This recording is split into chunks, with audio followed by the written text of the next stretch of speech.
So pizza special পিৎজাটা আমরা কীভাবে বানাই আর এটার মধ্যে কী কী ইনগ্রিডিয়েন্টস থাকে এটা নিয়ে অনেকেরই অনেক কোয়েশ্চেন্স থাকে, অনেক কনফিউশন থাকে। সো সেজন্য হচ্ছে আজকে দেখাই দেবো কীভাবে আমরা এটা বানাই অ্যান্ড কী কী ইনগ্রিডিয়েন্টস দেওয়া থাকে।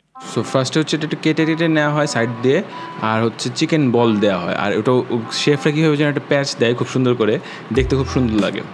এরপর নর্মাল পিৎজার মতোই বেইজের মধ্যে হচ্ছে সস দেওয়া হয়, অ্যান্ড সস দেওয়ার পর হচ্ছে একদম ভরপুর চিকেন দিয়ে দেওয়া হয়। সো এটার মধ্যে চিকেনটা নিচে দেওয়া হয় যাতে উপর থেকেই দেখতে আর সুন্দর লাগে আর কি। আর এরপরে চলে আসবে হচ্ছে আমাদের চিজ, এইখানে প্রায় 200 গ্রামের মতো চিজ দেওয়া হয় এক্সট্রা। সো চিজ দেওয়ার পরে এটা সুন্দরভাবে হচ্ছে ছড়ানো হয় চিজ দেওয়ার পরে হচ্ছে এটার মধ্যে উপরে কিছু বেক করা চিকেন বল দিয়ে দেওয়া হয়। চিকেন বল দেওয়ার পরে এটার মধ্যে হচ্ছে সুইটকর্ন যায়, সুইটকর্ন যাওয়ার পরে এর মধ্যে হচ্ছে আপনার মাশরুম দিয়ে দেওয়া হয় আর কি। এইটা হচ্ছে আমাদের স্পেশাল যে পিৎজা সেগুলোর মধ্যে হচ্ছে মোস্ট সেলিং পিৎজা হচ্ছে এইটাই। সো সব ইনগ্রিডিয়েন্ট দেওয়ার পরে হচ্ছে বাটার অয়েল যেটা আমরা ইউজ করি, গার্লিক বাটার অয়েল, সেটা হচ্ছে লাস্টে হচ্ছে ফিনিশিং টাচ হিসেবে দিয়ে দেওয়া হয়।